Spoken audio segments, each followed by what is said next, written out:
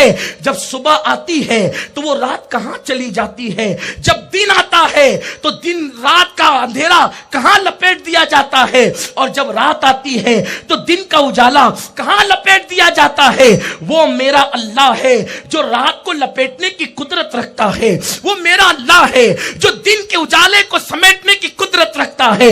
وہ کون ہے جس نے لنگڑے مچھر سے نمرود کو ہلاک کیا؟